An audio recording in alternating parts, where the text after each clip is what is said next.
This girl is being harassed by a group of bullies in school. She's the one. Fortunately for her, Ip Man was just around at the time and came to her rescue.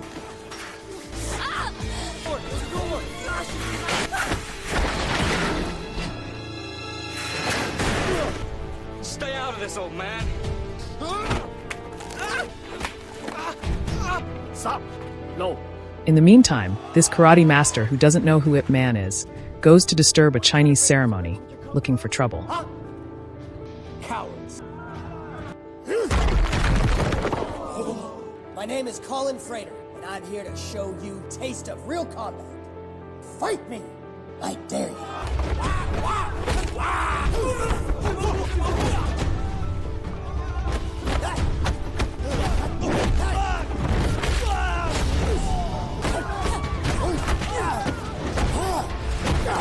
When he took it too far, Ip Man had to teach him a lesson. Welcome back to Favorite Recap. Please subscribe to the channel and leave a comment. We'll love to hear from you. The movie begins with Ip Man, the renowned martial artist, receiving a terrible cancer diagnosis from his doctor. Although the doctor advises him to undergo chemotherapy, Ip Man remains quiet and returns home, keeping the news to himself.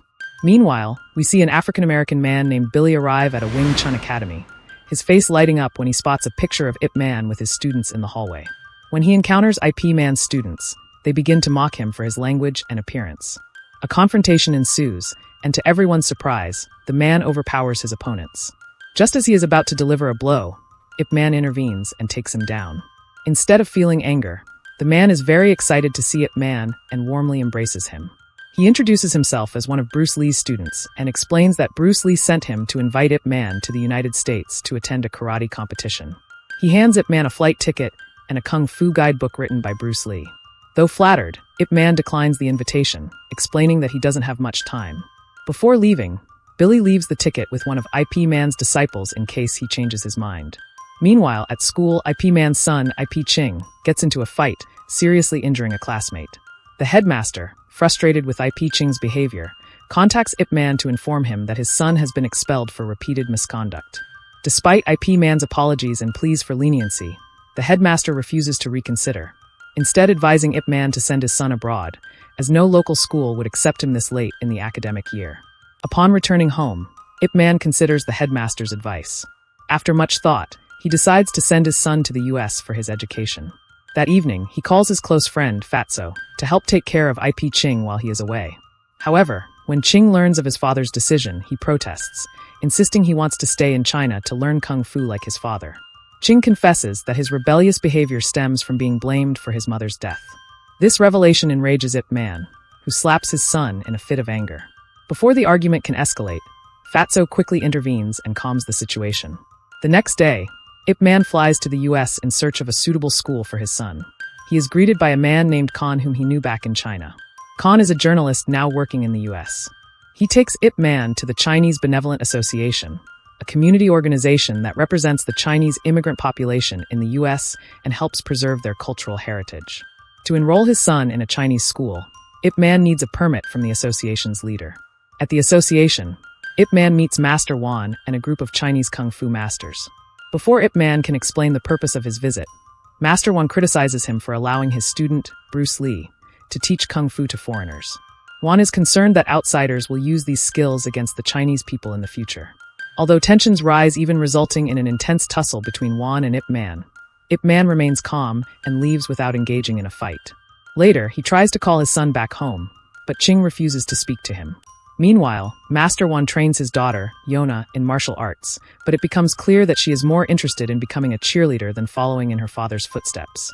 The next morning, Khan takes Ip Man to meet a friend in hopes of securing the necessary transfer papers for his son's school admission. However, they leave disappointed as the friend is unable to help. That night, Ip Man attends an event organized by Bruce Lee, who is pleasantly surprised to see his master. After the event, the two have a conversation, and Bruce Lee offers to assist Ip Man in obtaining the transfer papers. He also introduces Ip Man to Hartman, one of his students who serves in the US Marines. During their conversation at a diner, a group of white karate students arrives and challenges Bruce Lee to a fight. Confident in his abilities, Bruce Lee accepts and the group moves outside. As expected, Bruce Lee easily defeats the students, showcasing his aggressive fighting skills. The following day, Ip Man returns to the school with the required documents. However, he is informed that he still requires a permit from the Chinese Benevolent Association. When Ip Man persists and requests for an alternative solution, the principal tells him that if he can donate $10,000 to the school, then they can waive the paperwork requirements. About the same time, we see Yona in school, where she is selected for the cheerleading team. This decision does not sit well with a jealous girl named Becky, who protests Yona's inclusion. However, the teacher dismisses Becky's complaint, and Yona remains the team leader. Later, while leaving the school, Ip Man saw a commotion. A crowd of students gathered around Yona, who is being bullied by Becky and her boyfriend's gang. The bullies are holding Yona against the fence and cutting her hair in an attempt to force her off the cheerleading team. Yona eventually manages to break free and, in the process, pushes Becky towards a fence, causing Becky to scratch her face on her own scissors. Just as Yona is about to get caught by the fence door, Ip Man intervenes, pushing her away to safety but accidentally getting his arm caught in the fence. Despite the injury, Ip Man uses his exceptional kung fu skills to swiftly and effectively defeat the gang of young thugs. His actions leave the bullies speechless and filled with awe at his abilities.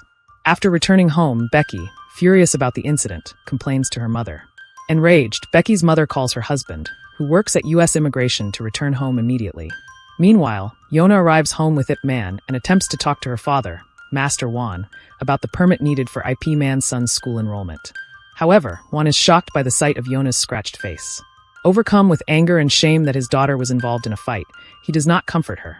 Instead, he slaps her, making her cry. Ip Man tries to defend Yona, but Master Wan dismisses him, saying Ip Man can never understand the struggles of Chinese immigrants in a foreign land. Frustrated, Ip Man prepares to leave, but Master Wan challenges him to a fight. A fierce battle ensues, with both martial artists evenly matched, trading strikes and counterstrikes. Their intense fight is abruptly interrupted by an earthquake, and they are forced to stop. Once the situation calms down, Ip Man departs, remembering his last encounter with his son. Later that evening, he attempts to call his son once more, but Ching still refuses to speak to him. In the meantime, Hartman is trying to convince Barton Geddes, a gunnery sergeant at his Marine base, to incorporate Chinese martial arts, particularly Wing Chun, into their close-quarters combat training. However, Geddes, an open racist, scoffs at the idea, insisting that the Marines' current karate program is superior to any other martial art. When Hartman disagrees, Geddes forces him to fight Colin Frater, the Marines' karate instructor.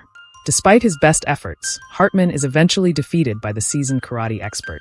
In a subsequent scene, Yona manages to obtain a permit for Ip Man, but when she presents it to him, he tears it up, knowing that she had forged the signature. Ip Man insists on obtaining the permit honorably, by earning it through genuine means from Master Wan. As they talked, Ip Man realized that he is trying to impose his will on his son, just like Wan is on his daughter. Yona brushes off his concerns and invites him to the Chinese festival taking place soon. Back at the Marine base, Hartman demonstrates Chinese kung fu to his commanding officer, showing him some clips, and he is truly impressed. The commander then orders Barton to learn it and gives Hartman permission to conduct further research on the subject. Barton, furious at being told to learn kung fu, informs Colin and asks him to attend the festival to prove that Americanized karate is superior.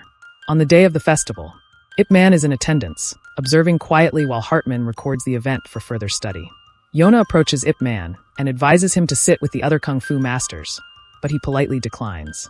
Meanwhile, back at home, Master Wan is busy with paperwork when suddenly Walters, who is Becky's father, bursts in and arrests him. He accused him of being involved in illegal Chinese immigration activities. Back at the festival, Colin arrives and interrupts the ceremony. He then challenges the kung fu masters to a fight, determined to prove that karate is superior. The masters accept the challenge, but one by one, Colin defeats them. Just as Colin is about to strike a female kung fu master, Ip Man steps in and kicks him away, saving her. This leads to an intense fight between Ip Man and Colin. Both display their martial arts prowess, and the battle swings back and forth. Ultimately, Ip Man emerges victorious, much to the delight of the crowd. As they celebrate the victory, Yona's uncle arrives with the devastating news that Master Wan has been arrested. Worried, Yona rushes to the immigration office with Ip Man and her uncle. Meanwhile, Barton learns of Colin's defeat and becomes even more enraged. He decides to take matters into his own hands and visits the Chinese Benevolent Association, mistaking Master Wan for Ip Man. Meanwhile, back at the immigration office, Walters accuses Master Wan of forging documents to help illegal Chinese immigrants settle in the U.S. Although Master Wan denies the allegations, Walters orders his men to arrest everyone involved. Back at the association, Barton arrives and begins attacking people, demanding to know Master Wan's whereabouts, believing him to be IP Man. The members of the association, under duress, direct Barton to the immigration office. Ip Man, learning of the attack at the association, returns and, despite his anger, instructs everyone to evacuate to avoid further arrests. Barton then reaches the immigration office and requests Walters' permission to take Master Wan to the Marines' headquarters to challenge him to a fight. Walters agrees despite Yona's pleas for Walters to forgive her.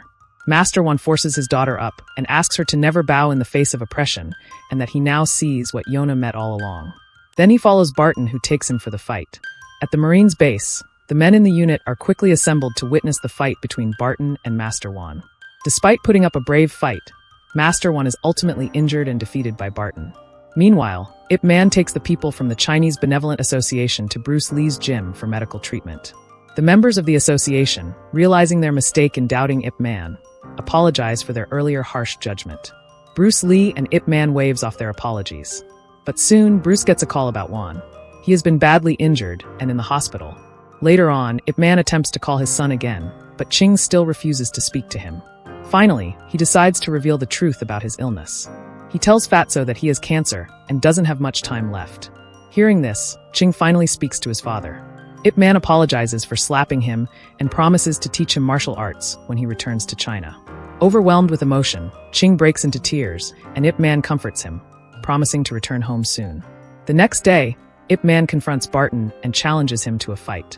Everyone is once again assembled to witness the encounter. Initially, Barton gains the upper hand, as IP Man's cancer begins to slow him down. However, Ip Man refuses to give up and, summoning his strength, manages to defeat Barton by first breaking his arm and with a final blow to the neck. After the fight, Master Wan recovers from his injuries and reconciles with Ip Man, finally granting him the permit to enroll his son in the US school. But realizing how things have turned out, Ip Man tells Wan that the grass is not actually as green outside as they have been made to believe. They both laughed over this as Yona got supplies for Ip Man to return home with. With his mission complete, Ip Man returns to China, where Ching is overjoyed to see him. He asks his father to teach him martial arts, and Ip Man agrees to teach him one final time. At a point, Ip Man tells his son to film him instead so he could show him his every move. As he did, the movie quickly runs through the long encounters that Ip Man had. The challenges, the fights, and his rise to become the greatest Wing Chun master ever. Shortly afterward, Ip Man passes away. We are told he died at age 79, and that the US Marine eventually incorporated Chinese Kung Fu into their training and regularly invites Chinese masters to train the Marines. The movie then ends with Bruce Lee attending IP Man's funeral to pay his final respects. If you like this recap, please subscribe to the channel and like this video. Thanks for watching.